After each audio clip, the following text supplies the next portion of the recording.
Well, thank you for joining us, Marianne. I have to say, I love your energy and I can see it coming through now. And it comes through all of what you put out there on social media and everything else even. So I just have to say that from the start, that's what drew me in to following all the things that you're doing. So we appreciate you being here.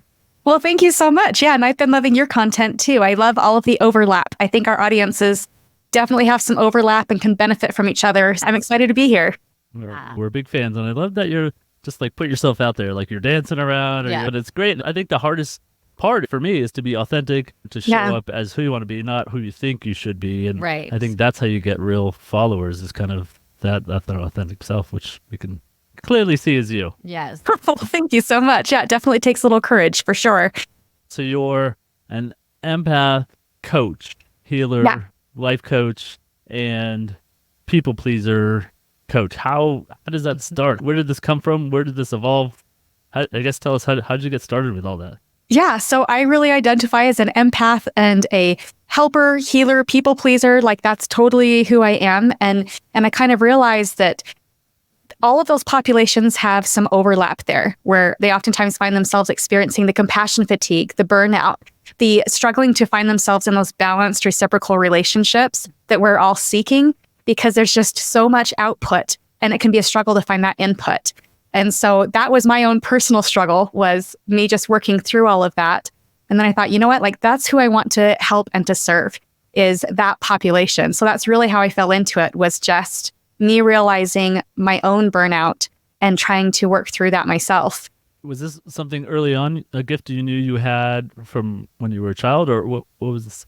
Like, how did you know you had that empath kind of energy healer part of your life that I guess when you're younger probably comes across as you're different, or you feel awkward, or you view things or experience things differently than maybe your peers? Was that something you found out when you were young, or how did that come across?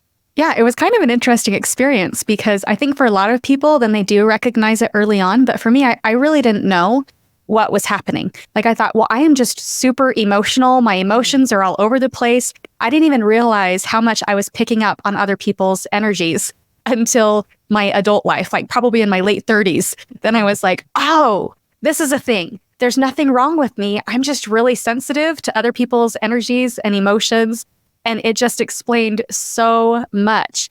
And so, so I don't really know, honestly, if it's always been that way for me and I just didn't have a name for it, or if it's something that showed up later as I was getting more into meditation and yoga and those things, if it was a gift that came later. But my realization didn't come until much later in life.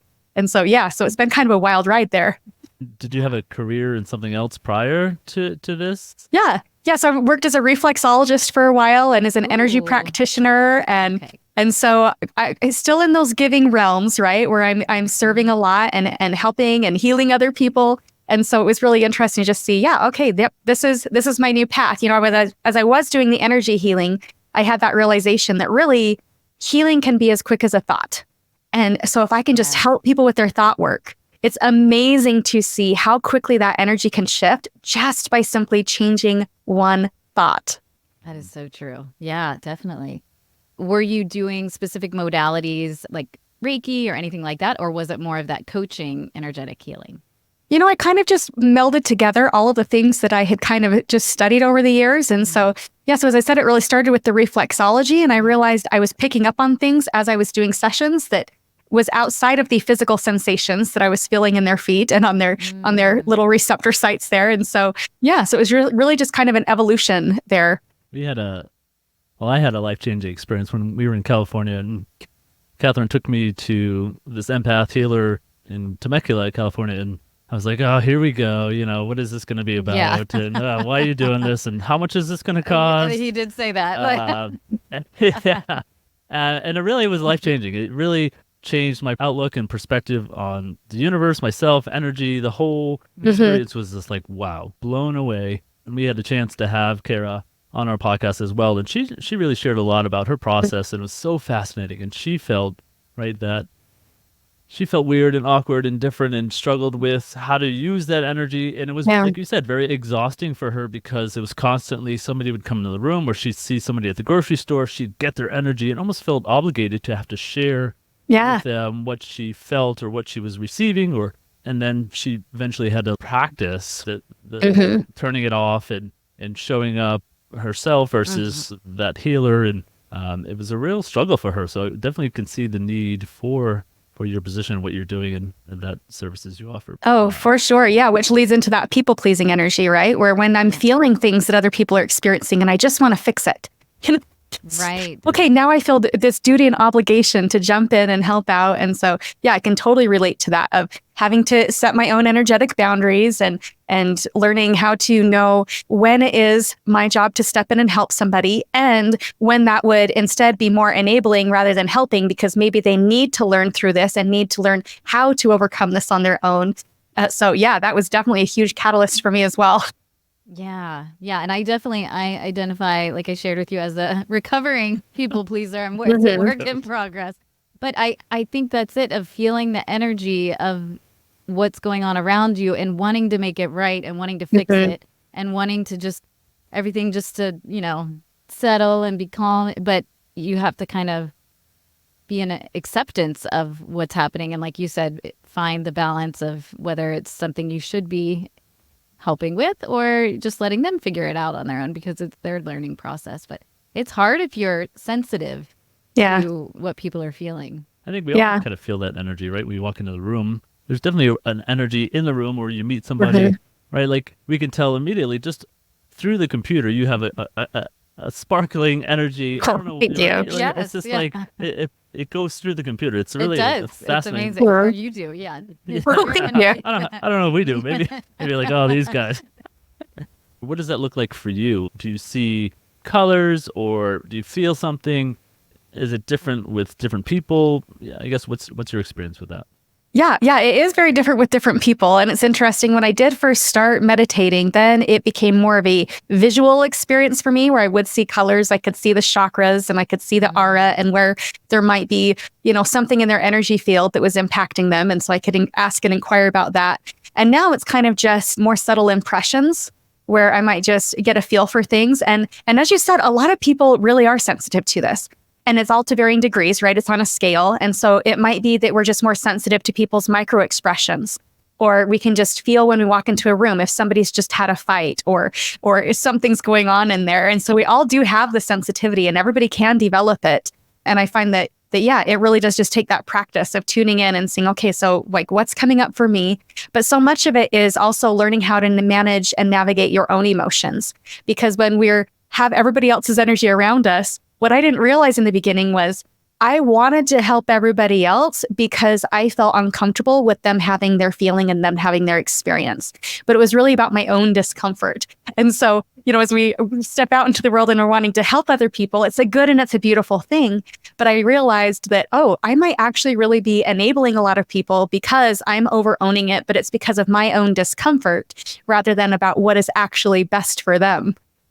I think that's very common that if somebody's uncomfortable, I try to make them feel better. I try to make them laugh. And sometimes, I take that on as my responsibility. Because we're uncomfortable with the discomfort and their emotional experience. Yeah.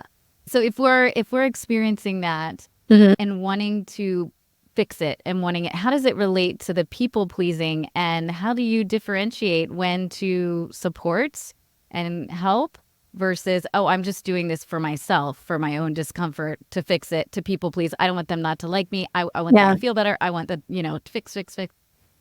How do we differentiate between the two?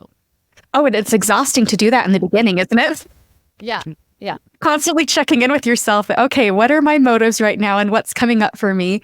Because it does take that practice to really identify in yourself, okay, why do I want to step in? Number one, did they ask me? Because so often we jump in to help people and they haven't even asked for our help. They might not actually want our form of help.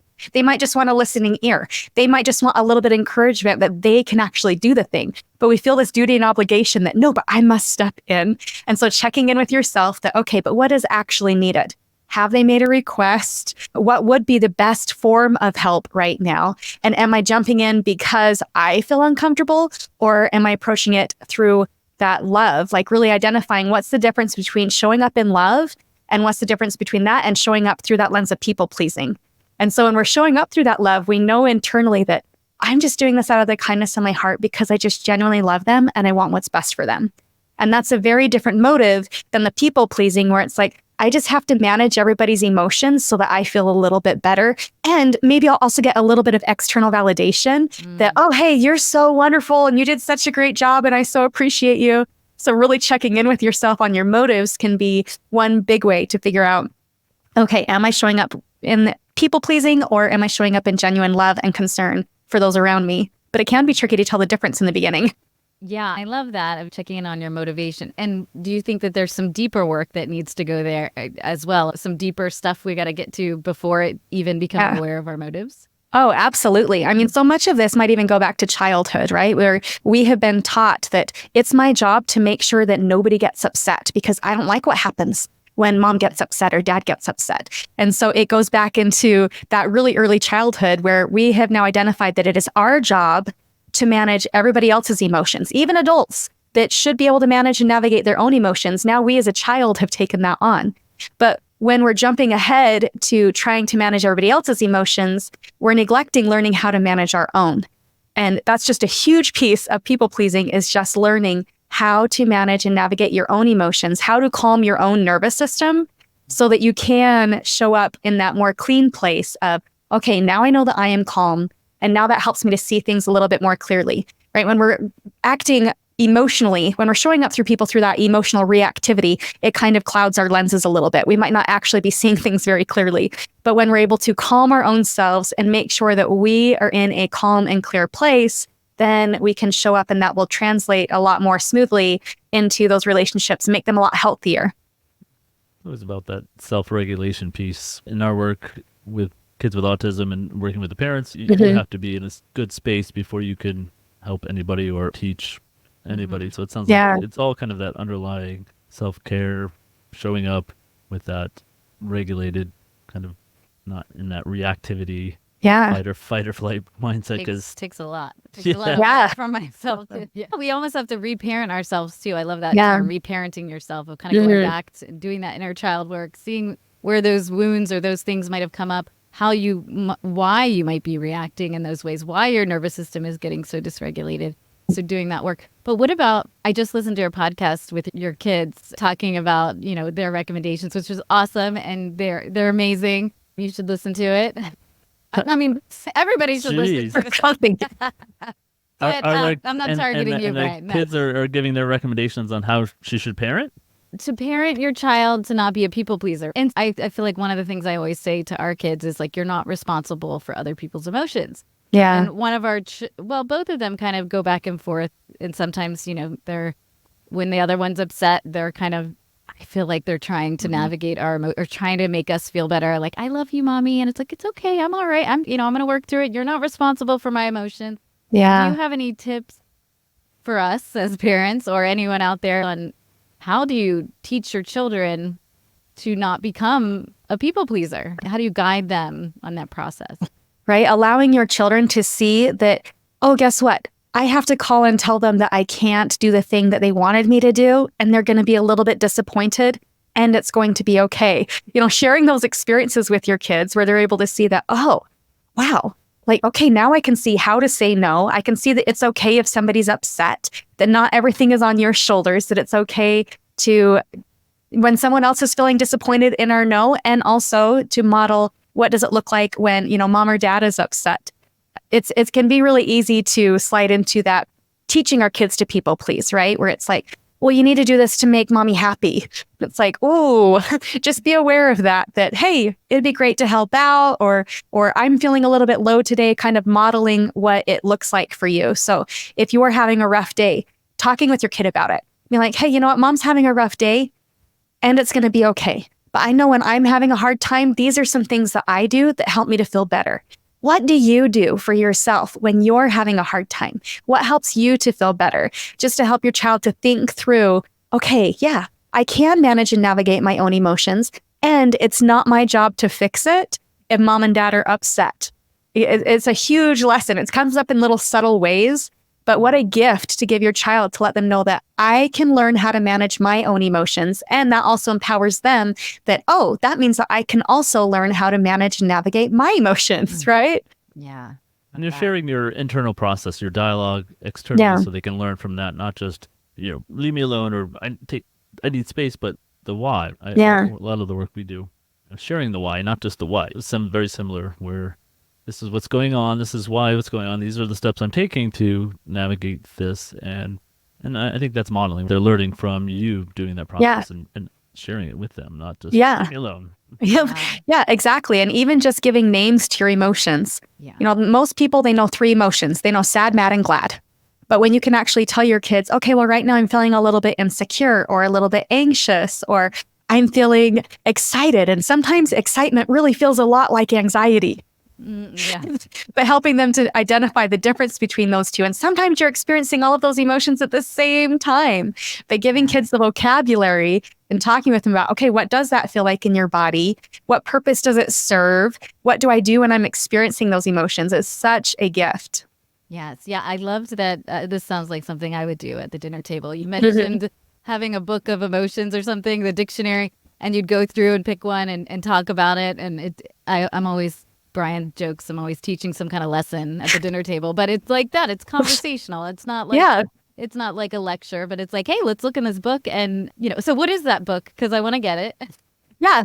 So it's just called the Dictionary of Emotions. Oh, okay. And very simplified, but it was so neat to just see that it gives the emotions a name, and then it has a description for what does that emotion mean. And then it can be so helpful, like you said, to just talk about it around the dinner table. It's different when we're in the emotion and trying to talk about it versus out of the emotion and talking about it. And so it's great to model it when you are in the emotion. How are you navigating it? But also it can be great when you're out of the emotion to talk about it, because then you're not as attached to it in the moment. And then to really just have it be more conversational. Kids might not want to talk about it when they're actually feeling the emotion, but they might be able to reflect back in hindsight that, oh, that's what that was. Yeah, I do know that feeling. And just opening up that curious dialogue. Yeah, it's a lot of you're mean coming from From our right, kids. and They're young. They're young. but then why, I wonder why you're feeling that way, and I could see it's shutting down, and not in that moment, like you said, not wanting to talk about it. But I definitely can see that reflecting afterwards and even sharing. Well, I felt flabbergasted when this happened last week. Yeah. And this is what I did about it, and that does feel like a lot easier to share and discuss and kind of work through after the fact.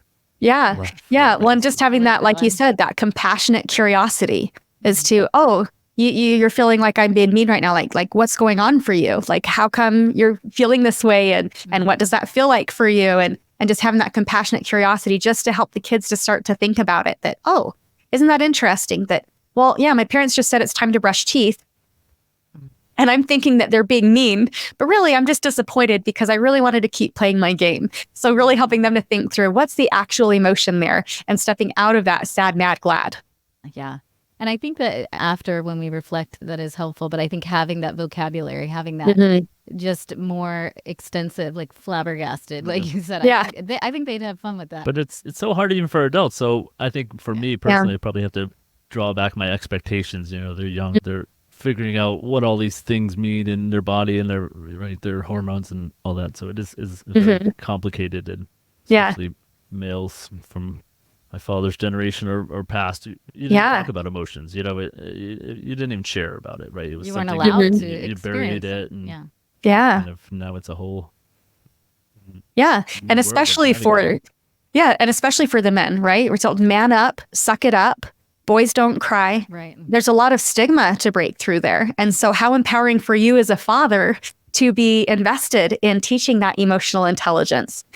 I mean, it's great for the moms to do it. And it's so much more impactful for them to see, wow, and dad has feelings too, and breaking that stigma. How empowering. Yeah. Yep. Definitely. Where's the line with people pleasing versus showing up and, being accountable and, respecting of people's time and a good friend and a good husband? That seems to me to be the hard part of like navigating that. Am I want to do things for them, like I'm building a garden, but I have other obligations, and my back after if I work too hard, will start to hurt. And so I guess what do you share about that, navigating that kind of that line? Yeah, it does take a lot of self-awareness, doesn't it? and really identifying that difference between, am I people pleasing or am I genuinely wanting to please people? Like, it's not a bad thing to want to make other people happy and to show up in love and kindness. But as you said, when you're able to notice, okay, but am I doing it to the detriment of myself? And the thing with people pleasers is they're very skilled at identifying other people's needs and energy levels and pain tolerance levels. They're very good at doing that for other people and really practicing turning those skills and those gifts towards yourself and identifying, okay, yeah, you know what? My back is a bit twingy. Maybe it wouldn't be the best idea for me to go and help them move a piano, even though they really want to help out. Yeah. And so identifying that, okay, yep, how is this going to be impacting me in the long run? Because in the short term, people pleasers think they can do everything. It's like, no, I can absolutely go and help them out and still show up at the PTA and I can still do that and still fix the car and I can do all of these things. We tend to bite off a lot more than we can chew. And it really does take practice to even just take just 30 seconds. If somebody sends you a text and makes a request of you, to just sit with it for even 30 seconds and think through, okay, if I'm saying yes to this, what would I be saying no to? If I say yes to helping them move that piano, I'm going to be saying no to a strong and healthy back. And really just sit with it that we like to think that we can say yes to everything, but yes and no are always linked. When we say yes to something, we're always saying no to something else. And to slow it down a little bit and think through, what would I be saying no to? And am I okay with that? Can help us to feel more confident in both our yeses and our nos.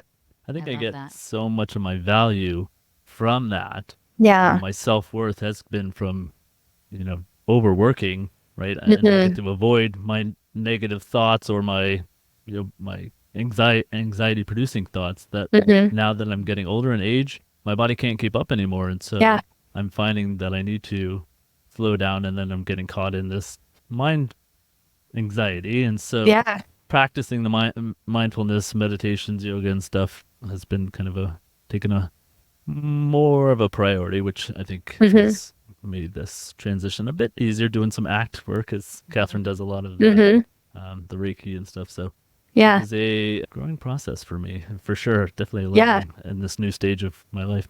I'm 45 this year. Yeah. Yikes. But And it's a process for everybody, right? That we really have to, so often then the people pleasers, we identify our self-worth with what we do for others rather than who we are. And so we do tend to think, but I have to do this or I won't be a good person. I won't be a kind person. Yeah. We have all these expectations around, well, what does it mean to be a good person or a kind person? And well, nice people do these things. Nice people keep showing up. And so sometimes we think, okay, well, let's just take a little minute and think through, okay, but also, how am I being kind to me? What would it look like to also be kind for me? Can I find a way to make this a win-win situation where it's like, yes, I want to help this person and I'm physically unable right now. Maybe I know somebody else, or maybe I could chip in for a piano mover. So I keep using a piano as an example, but it works. that's a big It task. sounds I get really it. heavy. Yeah, but it's a process for everybody. Yeah. So it sounds like, so you're saying if you're not doing some of those activities, a lot of other anxious thoughts and things are coming up. And for me, if I'm saying no, I'm having a lot of anxious thoughts about the judgments maybe that they might be having on me. Or if I say something, some of my people pleasing comes around. If I speak my truth or I say something honestly, not something mean, but just being really authentic, then later I might be replaying it in my head, and like, I shouldn't have, or what do they think about that? Are they thinking about, so we have these thoughts that come up in whatever form they might be when I get that maybe that's leads to the people pleasing, but that might come up in like shame or guilt or these feelings after we say no or we speak our truth. Yeah. How do we deal with that when that's happening? And do you have any recommendations for? Oh my goodness. Yes, that is a lifelong struggle, right? Yeah. So basically, people are basically either givers or takers a lot of times, right? So when you're a giver, which is generally what the people pleasers are, they're giving so much and so much is going out. And then when they hit that level of burnout or compassion fatigue, and then they have a need, they need for something else to come back in, it can be really a challenge for them to state a boundary. And so that's what I work with people a lot on is, guess what? Stating a boundary, it doesn't mean that you're a big fat jerk. Just because you've never done it before, it doesn't mean that you're a big fat jerk. So when we're doing something that is just new to us, like stating a boundary or stating an opinion, sometimes even just thinking that, oh, well, I have a different political view than them. So that means that we're now going to be in a fight if I share it. It's like, no, it's okay for you to just have a difference of opinion. But because we haven't actually practiced expressing those differences of opinion, or we haven't actually practiced stating those boundaries, it feels out of alignment, and it can create those feelings of anxiety. And so it really does take a lot of, again, that looking inward and thinking, okay, am I looking for external validation or internal validation? Because when we're able to really love ourselves in the same way that we're loving other people and have that internal validation that, no, you know what? It's okay. It's okay that you set that boundary. It's okay that you said no. It can help to minimize that anxiety. But also just know that discomfort's just a part of it. It's something you've never done before, is actually stated these boundaries and done these things. You're going to be uncomfortable either way.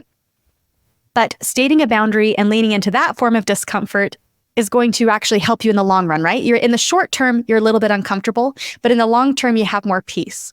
But if we keep people pleasing and we never say no, in the moment, we think, oh, this is good. I have delayed feeling a negative emotion, but we've set ourselves up for a situation where now we're actually perpetuating our own discomfort. So knowing, okay, I'm going to be uncomfortable either way, but one form of discomfort is going to bring me long-term peace and happiness. And the other form of discomfort is just going to be kicking the can down the road where I'm going to continue to feel uncomfortable. So you have a choice of which discomfort you're going to choose into. Yes.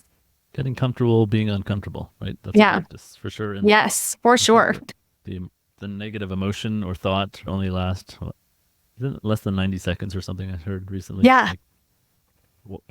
Yeah. So Yeah, and we put avoid so that. much resistance around it, Yeah. right? Yes. Yeah. Exactly. Yeah, we avoid it, push it away. It's just going to keep coming back. It's where if we just are present with it, we accept it, we notice it, let name it it- pass name on. it to Yeah, tame it, let it right? pass Yeah. on by. Yeah. Yeah. And I think that, really defining your values and what's important to you. And I like that the yeses and nos of what am I saying yes to? What am I saying no to? Really seeing if it's in alignment with what's important to you, then you really start to shape your path in your life to live in alignment and to be happier and more comfortable and all of those things and more joyful and live a life that's more meaningful long term, right? Versus continuing to just people please and just keep, Yeah, which I know is something that you really work with your audience on, is really working on that mindfulness to find that inner peace and to find that inner confidence. And yeah, it's so impactful. It's almost like, well, they did this for me, so I almost feel obligated that I have to return the favor. The tit for tat, even in any relationship, it is never a positive outcome. It's never, well, I did this, so you need to do that, right? And that Yeah. keeps pushing down the road that people pleasing and Yeah. getting over that is some time. Yeah. It's a process. process. Learning. We got some room for growth there. Yeah. Yeah. It's definitely a process. And that it might be you internally thinking, well, if I do something nice for them, then they'll do something for me. And so we do have these like unspoken expectations. So again, checking in with yourself, like, what is my motive here? Am I doing this hoping for something in return? And if you are hoping for something in return, try just actually asking for it instead of having this silent expectation, because then that's going to lead to resentment, right? If we just have these silent expectations that never are spoken and then they don't fulfill our expectation, now we're feeling angry and resentful towards the very people that we were trying to show up in love and support for. So it really does take that mindfulness of, okay, I do want them to do this for me. I'm just going to explicitly ask them, give them an opportunity to give you a yes or a no so that you can decide how you want to show up. Yeah, it's a great point. Yeah. How do people get stuck in this cycle, this lane? Where does it come from, you think? Yeah, I mean, it sounds so good on the surface, right? Like sometimes I'll even tell people that I'm a coach for people pleasers and they say, well, what's wrong with being a people pleaser? Yeah. You're like, no, that sounds like a great thing. Shouldn't we all be people pleasers? That sounds so great. It sounds so noble. We glorify being self-sacrificing. We really put that on a pedestal culturally. And now we're starting to see that, okay, well, maybe it's not all it's cracked up to be, and recognizing that difference of showing up in genuine love and kindness versus people pleasing. But yeah, it's so easy to get stuck in that cycle. And you're right, it's just a rinse and repeat where we experience our burnout. And oftentimes, because the people pleaser isn't self-aware, then what happens is they're loving and they're serving and they're showing up. And then they get burned out and they might make a request for reciprocation. And the other person might even say, well, now I can see that you were only doing that to get something in return. And then they feel so guilty that they're like, oh no, I was doing it to get something in return. I was hoping for reciprocation. So then they feel the guilt and the shame. And then they think, okay, well, now I need to overcompensate for that. So now I'm going to give and serve even more. And then they're just increasing their own fatigue and their own burnout. And it really is a cycle. But again, it's because oftentimes the givers, they find themselves in a relationship with takers, and it can be hard to find that balance. And it really does take intentionally looking at, okay, how can I find other givers to be in relationship with? What might it look like for me to maybe not step in at every single time they have a problem, but allow them to problem solve themselves so that I can minimize my own burnout? It takes so much conscious awareness to step out of that cycle. And I'm still trying to find my way out of it. Sometimes I still find myself in that cycle. But yeah, it does take a lot of practice for sure. Isn't it one of the love languages too, is giving gifts, or is one of them, right? But yeah, is that be part? Like actions. Yeah, gifts and acts of service. Yeah. Right? So that is under the people-pleasing umbrella, I would imagine. But I guess it depends on your motive or your intention behind it, right? Is it because you want the external, you want them to like you don't want them to think you're a jerk, or all those things? You want it back. That's how you perceive love. You need love, so you're going to give gifts to hopefully get gifts back. Yeah, that makes a lot of sense. Yeah. Okay. Yeah, and so often we do things thinking, well, I'm just going to be modeling what it looks like. So I'm going to model how to show up as a good friend. But again, it's the silent expectation that then they're going to show up in the same way. But they might just have different default settings in their brain, right? They're going to show up differently. They don't have your same wiring where they think, oh, now I can see how this person wants to be loved. They might need to be explicitly told. But yeah, that wiring can make a difference. Is there anything else that you wanted to share about that? Advice for recovering people pleaser? And that just makes it sound like the worst thing ever, right? Recovering. Yeah. Well, that's what people say, right? Because it's like you're in the process of growing. Yeah, right? yeah. I will totally call myself a recovering people pleaser. Because it is a process. Like, it's not a one and done. We like to think, oh, I'll just have this magic thought and then I'm good to go. But it's like, no, like, it really is a process. It really does take that time, and that's okay. I was just curious. So you shared about, when are they asking for your help or your guidance, and and drawing that line.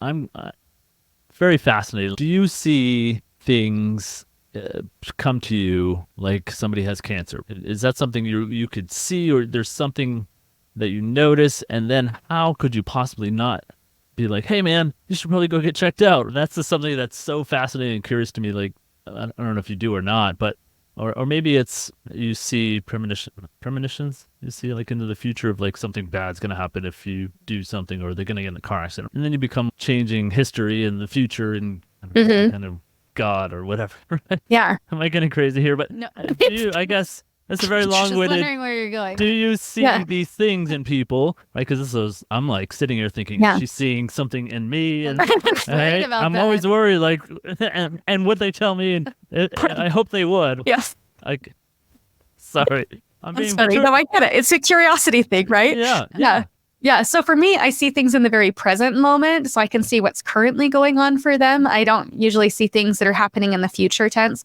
But also, I think that people are in control of their own energy. So I'm not going to see anything in your energy that you don't want me to see. So it's just an interesting thing to observe. There have been sometimes, like, I remember one time when I was just walking into the store and somebody walked by me the other direction. I just stopped in my tracks and I thought, what was that? It just felt so strange in my body. And then I had the realization that, oh, that's what schizophrenia feels like. Like, I just thought, well, that was odd. Like, it was just an awareness as to what's going on. I've had other experiences where, I was doing an energy session on my daughter and I just stopped and I was like, wait, like, are you in a relationship? She's been keeping her relationship a secret. She's like, okay, well, yeah, I am dating somebody. Oh my gosh. So there's like little things. And I'm like, oh, well, that's interesting. But it's just that curiosity piece. And it's really random for me. It's not really something that I can really control. And again, it's just, if somebody really wants me to know something about them, I might have an impression to ask them about something specific, but I'm not going to see everything that's going on for them. It's just kind of, I'll catch glimpses. And sometimes even what I'm reflecting back to them, whatever I have seen in their energy, it's a message that's just for them. So I'll just ask them, okay, does that make sense to you? They'll say, oh yeah, that makes sense to me. And I might find out later what it meant. But energy is a really interesting thing. But I find that even our energy kind of, we have that consent piece, right? So just gonna be able to come in and be like, I'm going to tell you all of these magical things about you. Yeah. That's at least not how it works for me. Maybe we're that way, but that's not how it works for me. I know Yeah. I know you stole that Yeah, you have stapler some in third worry grade. about that, I think.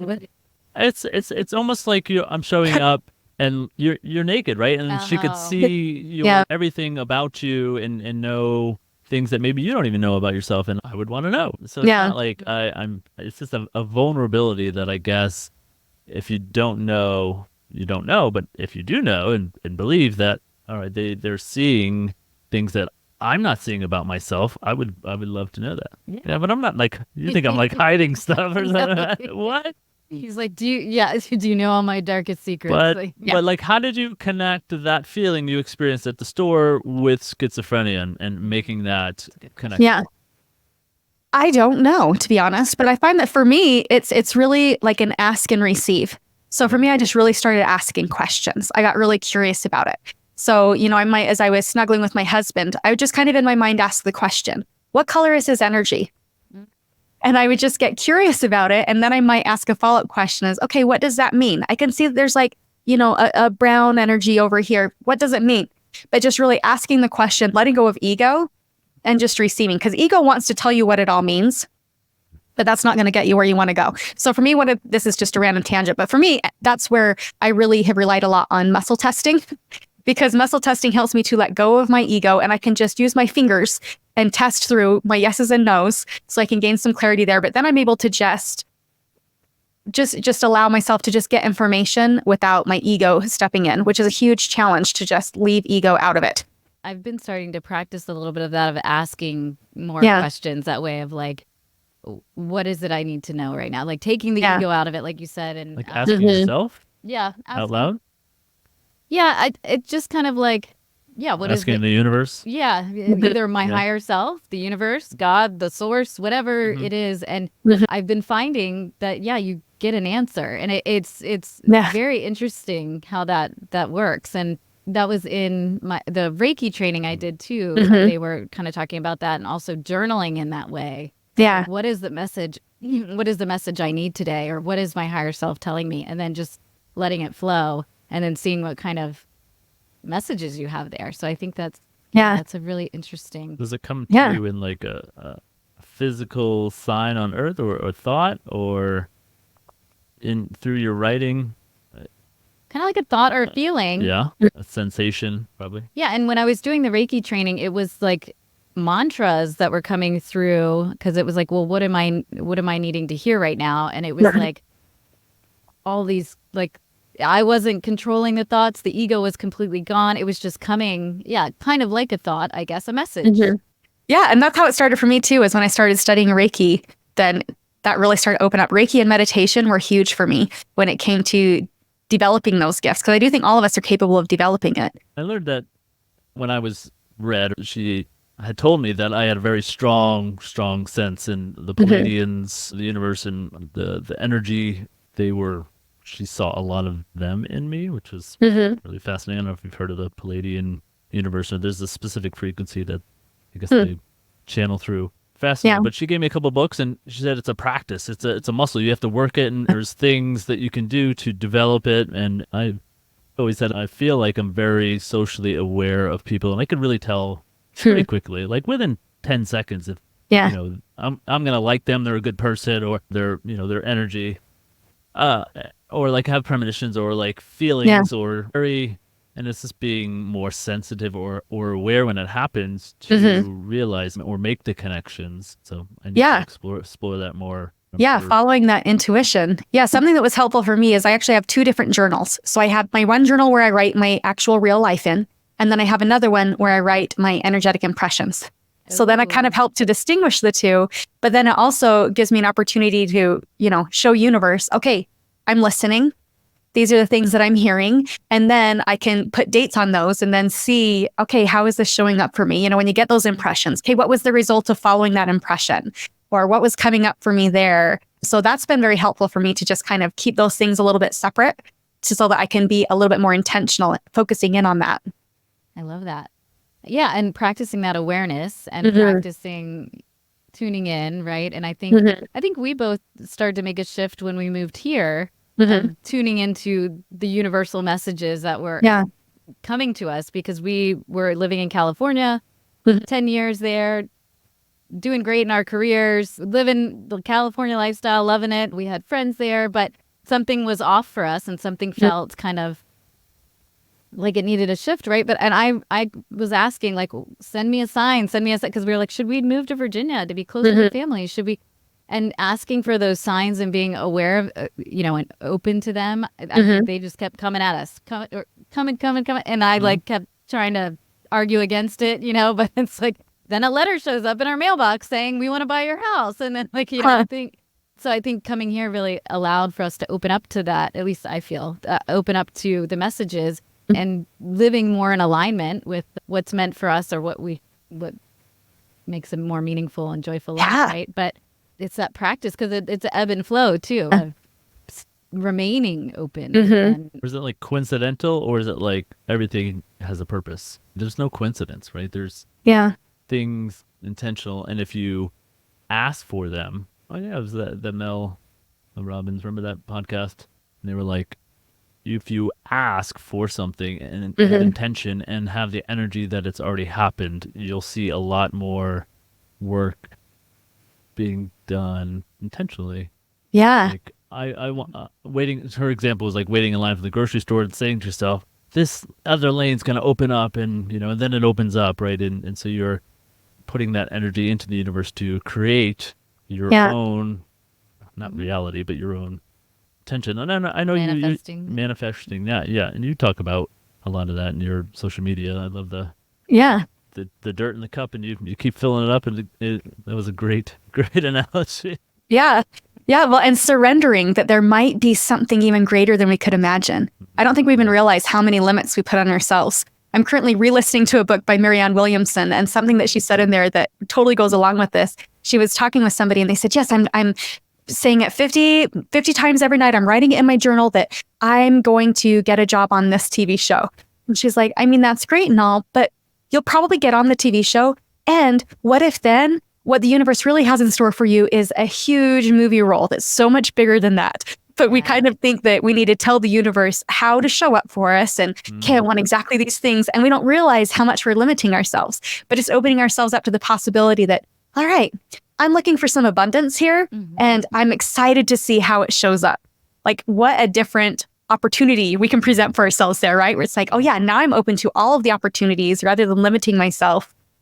Super fun experience. Yeah, you can't even think of the possible opportunities that may be far beyond greater. Yeah, I think that's a great point. And that's something I've been hearing a lot about and reading a lot about. Yeah, instead of manifesting, everybody's talking about manifesting now, and very specific things like a car or being on the TV show or whatever it is. But it's like you're limiting yourself, really, if you do that. And that's what, coming here is like having ideas about what we should be doing, shooting ourselves or whatever. It limits you instead of just saying, I'm open to all possibilities and abundance, and more like broader terms. And then also what I've been reading is not saying I will be abundant or all of those, or it's more of like I am experiencing this currently versus still being in lack, like I don't have it yet. Because then the universe will give you more lack, right? Right. Yeah, we're going to find whatever it is we're looking for, right? So if it's I will be one day, we'll see all of the reasons why it will be one day. But when it's we are now, what's your guidance or advice or coaching on the power of mindset and a positive mindset, and how do you guide people through, having the negative thoughts or the self-doubt or the shame or whatever? What kind of advice do you give? Oh, that's huge, right? So that's mostly what I do day in and day out, is help people to identify what are my limiting beliefs, and then just ask yourself what else is true. Because so often we might have a limiting belief. So maybe our limiting belief is I'm never going to be able to afford a house, right? And so if that's our limiting belief, your brain is going to fill in all the reasons why you're never going to be able to afford a house. And so maybe it's too hard in that moment to flip it to, I can afford a house, because we know what's in our bank account. Our brain is going to say, no, that's false, not true. And so it's finding those bridge thoughts to get us from where we are to where we want to be. And so it maybe instead of I can afford a house, maybe it's I am seeing all of the ways that this might be possible to get a house. And then we might be starting to see the homes that are within our price range, or we might, see opportunities to make a little bit more money here and there. But finding those bridge thoughts to get us from where we are to where we want to be, to minimize that resistance in the brain that's going to tell us why we can't have what it is that we want. I love that bridge thought. Yeah. If you're teaching somebody to do something, modifying the steps to get there, it's not just going from start to finish, but what steps, even communication is a big one. We're shaping and modeling to get to that final destination. Thoughts. With the money thing in the house, if you grew up poor, then you don't feel like you can have wealth and accomplish these things or go on to great things or have great influence. So that's probably that suffocating, this is what was in store for my parents and this is how I'm going to be, and that just the mindset alone. Yeah, exactly. Yeah, we keep reaffirming that I'm never going to have what it is that I want because of all these reasons. We have all of the evidence that we've already gathered. Right. Yeah. My self-talk has always been, well, if all these people have done it before me, why can't I? Right? And I think that's helped me along the way a lot, where it's overcoming obstacles and not in that defeatist, but scared to go to college. Well, millions of people have graduated and I'm not, I'm a person too, so I'm sure I got this. And I think that's helped me along the way a lot. Yeah. I love that you shared that. That's one of my favorites is, but why not me? Mm-hmm. Why not? And that's what we started with this, right? Is why not? Why not? Yeah. And finding out people's whys, Yeah. Why not try new things, or why not start a podcast? We're meeting amazing people, and this has been a lot of fun. What, I guess, how your specific career, I'm sure you've met a lot of obstacles, and even getting clients to build, because how many empaths are out there? It's probably a lot, but then how many of those need coaching? And it's a very specific thing you do. How have you overcome some of those obstacles and kind of built this into your career? Yeah, well, everybody's going to have those limiting beliefs, and everybody's going to have that little bit of imposter syndrome, right? It's like, but who am I to do this? Who am I? And it's not, who's going to want this? And how is this going to manifest? It's like, I don't know if anybody's going to even be interested in that. And so it does take really overcoming those insecurities in yourself. And I found too that as I work with people, sometimes I'll be working with somebody and they've actually made it, but their brain still says, yeah, but it's not going to continue, right? So sometimes I've noticed that sometimes the brain, it just takes a little bit longer to catch up to our current circumstances. We've practiced that old way of thinking for so long. We've practiced those limiting beliefs for so long that even when we're doing great, then our brain still wants to say, yeah, but it's probably not going to stay. So just learning how the brain is going to talk to you and then manage your mind, that we are not our thoughts. We're the one having these thoughts, and recognizing when those limiting beliefs come up and just flipping it into, okay, well, you know what, brain, you're giving me all of the evidence of why this isn't going to continue to work out for me. I'm going to intentionally show you all of the reasons why it is going to. I have so many more skills than I did when I first started this podcast, right? And recognizing the personal growth along the way, that you're a completely different person now than you were when you first started out. But intentionally seeking out the evidences of those things when your brain wants to say, yeah, but not that big of a deal. I think that's all great. It's really helpful. And I think, the imposter syndrome and the limiting beliefs, we all experience them. And a lot of the people in our field experience them as well. And I think the more we can talk about it, right? And they build upon each other. I think their momentum, and the more, well, I've tried this risk and that seemed to work out, and I want to keep learning and growing, and let's try something else. And I think that's really kind of snowballed effect for us, and now we're open to trying many things and different things, and it looks exciting and it's fun. I've always had that, well, if I could work at a finance job, where I initially started, and could have done that for 30 years, but I almost felt like my life is already played out if I were to do that. And so let's try something else and see what else is available. Yeah. What else is possible? Stepping into that conscious creator energy. It is so exciting. Yes. A conscious creator, and surrendering to what might be possible. What else is out there? Yeah. Not the robot, right? Who wants to be a robot and live the and blah, blah, blah. Yeah. That's my worst fear. Yeah. It takes a lot, though, to make that shift and to make that mindset shift and to release the past conditioning that we've had, or and the fears and all of the things that we live our life, like that filter that we put on everything we do. But to release all that and then step into that, what you said, creator consciousness, is that? Yeah, creator. Conscious creator. Yeah, I love that. because it becomes fun then. And then it just becomes, what next? What else could we do? Okay, I'll try it. I don't know. And I feel like for me, that has been a huge shift in what's offered to me of things to do, like just speaking at the college, even working as a professor of psychology at a college. I never would have. And I was like, all right, why not? And then that opened up doors to so many different things that it's like, wow, I never would have thought my life would have taken this path, but it's so much more fun than what was going to be happening, staying with what I was doing with the solid and safe projected path, like you're saying. So yeah, I love that.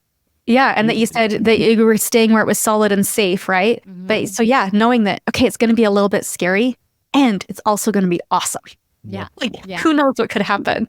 Yes. You've clearly bet on yourself. To us, you're thriving. How have you done that? What was it that made you say, you know what, I'm not going to stick with reflexology. I want abundance and I want more. Yeah. I'm gonna go for it. What is that, and how do people find that in themselves? Yeah, well, I think it's kind of what we've been talking about throughout this whole episode is just finding out how can I best live in alignment with myself, and really tuning into self and recognizing where it is that you really want to invest in self, recognizing that, okay, I've been showing up in amazing ways for other people and I've been being who other people want me to be, but that doesn't feel in alignment. And when you're not in alignment, you're not going to experience that growth and that thriving, right? We're not going to thrive when we're just trying to survive in someone else's box. But when you're able to actually tune in with, okay, how can I best live in alignment with myself?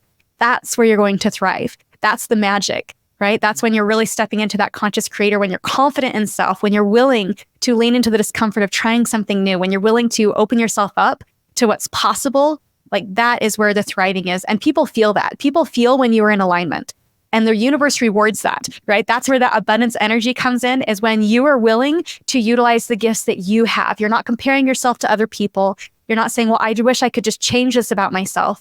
But when you're able to fully embrace who you are and work towards becoming aligned within self, that's where the magic happens. That's a good sound clip. Yeah. Remember that one. That was really great. Thanks for sharing that. Yeah. For sure. Tell me a little bit about your social media, how you got started with that, where you're at. Do you do that all yourself, or do you have some guidance for that? And how do people become successful? Because it's a algorithm that is quite frustrating. Oh, it really is. And I have a love-hate relationship with it. I tell you what. Yeah. So I do all of my own content and everything on social media. And I do have a love-hate relationship with it. I just so happened to have a video that went viral once, and that was great. Not everybody has that happen to them. And it's interesting to notice. So over on my TikTok, I've got like over 12K followers. And on Facebook, I think I just hit 500. It's so funny to even notice my brain and how I choose to measure success and where am I going to invest my energies. And I post the same content on all my platforms. And so it's interesting to just notice that your brain is going to tell you that, well, it must not be working very well because of your Facebook numbers. And it's like, no, just me and Facebook got in a fight and that's all. It's fine. It doesn't mean anything about my worth. I can still trust that I'm going to find the people that I resonate with and that they're going to find me, that it's all about vibration and they're going to show up and I'm going to show up and it's going to be magic and amazing. And just having that trust that, the numbers really don't matter. It's all about who you're going to be able to connect with. You have to let that go. Yeah. And then it becomes easy. Then it's like similar to this podcast. If nobody listened, we'd be okay because we're enjoying it and meeting great people that we would have never talked to. And so just having that freedom, I think, take the pressure off, and then you're already won without needing the views or the numbers or whatever. Yeah. Oh, absolutely. And I've told people before, I'm like, if you really want to experience personal growth, start a podcast. Yeah. You have to overcome so much fear and insecurity. You have to, really tap into that bravery. And also just putting your thoughts into words is so big for personal development. Like that has been the number one thing that has helped me the most, I think, as a person and as a coach, is just having to put my experiences into words and in ways that other people can understand. Like it really, it's a big deal. So even if nobody listened, I would still experience so much personal growth just through the practice of showing up consistently for myself. Yes. You speak really well and really experienced. So thank you. That comes across. So that's great. Definitely. Yeah. Well, this has been amazing. Where can people find you if they want to reach out, if they want to work with you, finding you Or on your social? podcast, or what's that Yeah. called? Yeah. Give us all the info. Yeah, so I have a podcast called Inner Work with Maryann Walker. And as you guys said, it's for the empaths, the helpers, healers, people pleasers. That's who I work with over there. And then you can also find me on Facebook, TikTok, Instagram at maryannwalker.life. And that's also my website is maryannwalker.life. So you can find me any of those places. And yeah, I'd love to meet you. And what's next for Maryann Walker? What's in the future? Ooh, all the things. I'm super excited that Are you next doing month, any actually. books? I do really want to write a book. Yes, I'm working to It would be compile all my great. I love podcast that. episodes into a book. And next month, I'm planning to speak at the largest energy healing conference in the world that's taking place in Sandy, Utah. And I'm super excited about that. So yeah, big things are happening and I'm excited about it. Super cool. That's so Good. fun. That's awesome. Congratulations. Very Thank you. exciting. Well, thank you so much Yeah, for this is joining awesome. us. This was a great conversation. Yeah, I'd love for us to talk more in the future, definitely. Yeah. Appreciate you. Yeah, thanks for coming on. Well, thank you so much for having me on. Yeah, and I really appreciate what you guys are putting out into the world too. So yeah, thank you for letting me be a part of your community. Awesome. Thanks, Awesome. Marianne. Thank you. For sure. Take care. Bye.